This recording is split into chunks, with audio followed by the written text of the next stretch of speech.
Praise the Lord. കർത്താവിന്റെ ധന്യ തിരുനാമം വാഴ്ത്തപ്പെടുമാറാകട്ടെ. ഞാൻ ക്രിസ്തുവിൽ സ്നേഹിക്കുന്ന എല്ലാ ദൈവമക്കൾക്കും ഒരു പ്രഭാത വന്ദനം കൂടെ അറിയിക്കുന്നു. കർത്താവിന്റെ മക്കളെ, ഈ 7-ാം മാസത്തിന്റെ 2-ാമത്തെ പ്രഭാതത്തിൽ ലോകമെമ്പാടുമായിരുന്നു കൊണ്ട് ഈ വചന സന്ദേശങ്ങൾക്ക് പങ്കാളികളാകുന്ന വചന സന്ദേശം ശ്രവിക്കുന്ന എല്ലാ ദൈവത്തിന്റെ വിലപ്പെട്ട ദാസിദാസന്മാർക്കും വാത്സല്യ കുഞ്ഞുങ്ങൾക്കും എൻ്റെ ഹൃദയത്തിൻ്റെ ആഴമേറിയ വന്ദനത്തെയും സ്നേഹത്തെയും അറിയിക്കുന്നു. കഴിഞ്ഞ 6 മാസം കർത്താവ് നമ്മെ കരുതുവാനിടയായി, വഹിക്കുവാനിടയായി, നമ്മെ പരിപാലിക്കുവാനിടയായി, നമ്മുടെ പ്രാണനെ സൂക്ഷിച്ച് നമ്മെ ഇത്രത്തോളം കരുതിയ ദൈവത്തിന് എത്ര നന്ദി പറഞ്ഞാലും മതി വരികയില്ല. 103-ാം സങ്കീർത്തനക്കാരൻ പാടുന്നു, അവൻ നിന്റെ അകൃത്യമൊക്കെയും മോചിക്കുന്നു, നിന്റെ സകല രോഗങ്ങളെയും സൗഖ്യമാക്കും. ദൈവം ഏഥനിൽ മനുഷ്യനെ സൃഷ്ടിച്ചാക്കിയത് രോഗിയായിട്ടായിരുന്നില്ല. എന്നാൽ കൽപ്പന ലംഘന നിമിത്തം മനുഷ്യൻ പാപിയായി തീർന്നപ്പോൾ ദൈവം മനുഷ്യനെ ഏഥനിൽ നിന്ന് പുറത്താക്കുകയും ജീവിതം ദുരിതപൂർണമാകുമെന്നും ദൈവം കൽപ്പിച്ചു. ഒരുവൻ രോഗിയായി തീരുവാനുള്ള അനേക കാരണങ്ങൾ വിശുദ്ധ വേദപുസ്തകത്തിൽ രേഖപ്പെടുത്തിയിട്ടുണ്ട്. അബ്രഹാമിന്റെ കൊച്ചുമകളെ 18 സംവത്സരം കൂനിയായി നിർത്തിയത് സാത്താനായിരുന്നുവെന്ന് കർത്താവ് അരുളി ചെയ്തിട്ടുണ്ടല്ലോ. അതുപോലെ മറ്റൊരു സ്ത്രീക്ക് 12 വർഷം രക്തസ്രാവം വരുത്തിയിരുന്നതും ഒരു ബാധയായിരുന്നു. യോബിനെ വല്ലാത്ത പരിക്കുകളാൽ വരുത്തിയും സാത്താനായിരുന്നു. എൻ്റെ പാപം ഹേതുവായി എൻ്റെ അസ്ഥികൾ സ്വസ്ഥമായതുമില്ല എന്ന് ദാവീദ് പറയുന്നു. അതുപോലെ ഒരു മനുഷ്യൻ പക്ഷപാതം പിടിച്ച് കിടന്ന് 38 സംവത്സരം പാപഫലമായിട്ടായിരുന്നു. പാപം ചെയ്യുന്നവർക്ക് രോഗമുണ്ടാകും എന്നതിന് സംശയമില്ല. മനുഷ്യ ശരീരത്തിൽ രോഗമുണ്ടാകുന്നത് 3 ഘട്ടങ്ങളിൽ കൂടെയാണ്. ഒന്നാമത്തെ കാരണം പ്രകൃതി മുഖാന്തരം രോഗമുണ്ടാകും.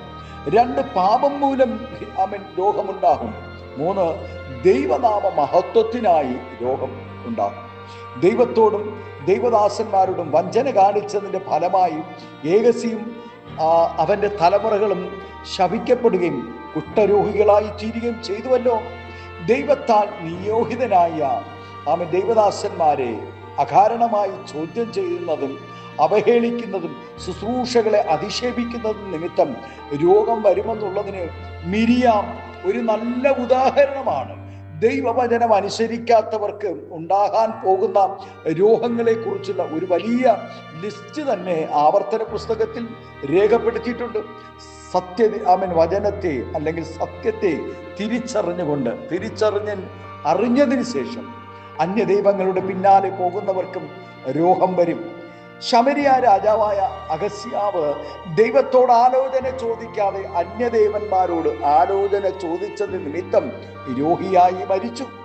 യേശുക്രിസ്തുവിന്റെ കാൽവരി മരണത്തിന്റെ നിഴലായിരിക്കുന്ന പെസക അല്ലെങ്കിൽ തിരുവത്താഴം അശുദ്ധിയോടെ ഭക്ഷിച്ചത് നിമിത്തം അനേകർ രോഗികളായി തീർന്നുവെന്ന് വചനം പറയുന്നു. ഒരാൾ അംഗവൈകല്യമുള്ളവനായി ജനിക്കുന്നത് പൂർവ്വപിതാക്കന്മാരുടെയോ അയാളുടെയോ പാപഫലമായിട്ടാണെന്ന് വിശ്വസിക്കുന്ന യഹൂദന്മാരുടെ ഇടയിൽ ഒരു കാലഘട്ടത്തിലുണ്ടായിരുന്നു. മാതാപിതാക്കൾ പാപം ചെയ്താൽ അവർക്ക് ജനിക്കുന്ന മക്കൾ അല്ലെങ്കിൽ അവർ എന്തോ മുൻപാപം ചെയ്തിട്ട് അവർക്കുണ്ടായ രോഗമാണ് അല്ലെങ്കിൽ ബലഹീനതയാണ് അംഗവൈകല്യമെന്ന് യഹൂദന്മാർ വിശ്വസിച്ചിരുന്നു.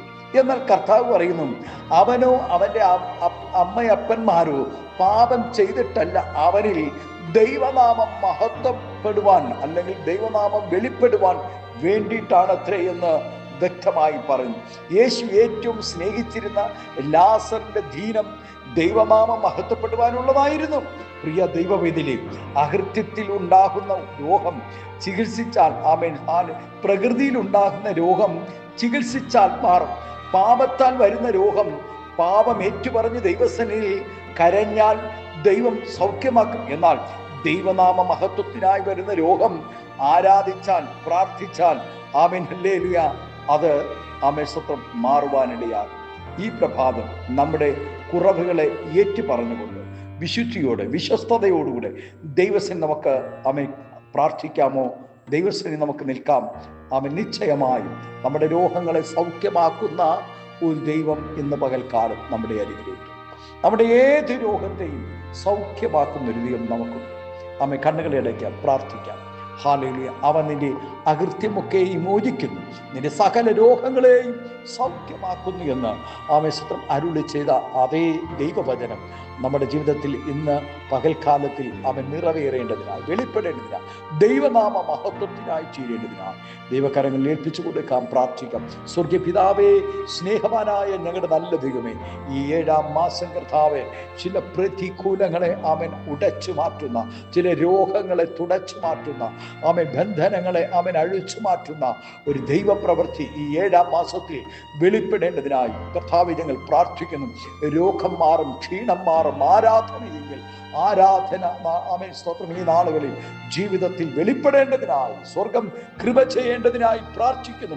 ലോകമെമ്പാടുമായിരുന്നു കൊണ്ട് കർത്താവേ, ഈ വചന ശുശ്രൂഷയിൽ പങ്കാളികളാകുന്ന, ഈ വചനം ശ്രവിക്കുന്ന എല്ലാ ദൈവദാസിമാരും ഏൽപ്പിച്ച് പ്രാർത്ഥിക്കുന്നു. ഈ ശബ്ദം ആരെങ്കിലും ശ്രവിക്കുമ്പോൾ ഇന്ന് പകൽ കർത്താവേ, രോഗികളായി ആരെങ്കിലും ആയിരിക്കുന്നെങ്കിൽ, ഹോസ്പിറ്റലിൽ അഭയം പ്രാപിച്ചവരുണ്ട്, ആമേ ഭവനങ്ങളിലായിരിക്കുന്നവരുണ്ട് കർത്താവേ, ഈ സന്ദേശം അവിടെ കാതുകളിലെത്തുമ്പോൾ ഒരു രോഗ സൗഖ്യത്തിന്റെ വിടുതൽ അവൻ പരിശുദ്ധാത്മാവേ അവർ അനുഭവിക്കേണ്ടതിനായി, സ്വർഗം കൃപ ചെയ്യേണ്ടതിനായി പ്രാർത്ഥിക്കുന്നു. പിതാവിൻ്റെയും പുത്രന്റെയും പരിശുദ്ധാത്മാവിന്റെ നാമത്തിൽ ദൈവ മഹത്വത്തിനായി സകല രോഗങ്ങളെയും ദൈവമഹത്വത്തിനായി തീരേണ്ടതിനായി സ്വർഗം കൃപ ചെയ്യണം. എല്ലാവിധമായ നന്മകളും അനുഗ്രഹങ്ങളും പകരണം. സമാധാനവും സന്തോഷവും ഈ ഭൂമിയുടെ സമർത്ഥി കൊണ്ട് തന്നെ നിങ്ങൾ നിറയ്ക്കണമെന്ന് പ്രാർത്ഥിക്കുന്നു. കർത്താവിൻ്റെ അമസ്ത്ര വിടുതൽ ഈ നാളുകളിൽ അനുഭവിക്കേണ്ടത്, സമാധാനം, സന്തോഷം എല്ലാം അവൻ നന്നായി തൻ്റെ ദാസിദാസന്മാർ അനുഭവിക്കേണ്ടത് പരിശുദ്ധാത്മാവ് കൃപ ചെയ്യും. മഹത്വം അങ്ങെടുക്കും. യേശുവിൻ്റെ നാമത്തിൽ കൃപയോടെ പ്രാർത്ഥന കേൾക്കണം സ്വർഗീയ നല്ല പിതാവേ. Amen, amen. Thank you. God bless you. ദൈവം എല്ലാവരും ഈ പ്രഭാതം ധാരാളമായി അനുഗ്രഹിക്കട്ടെ. Thank U.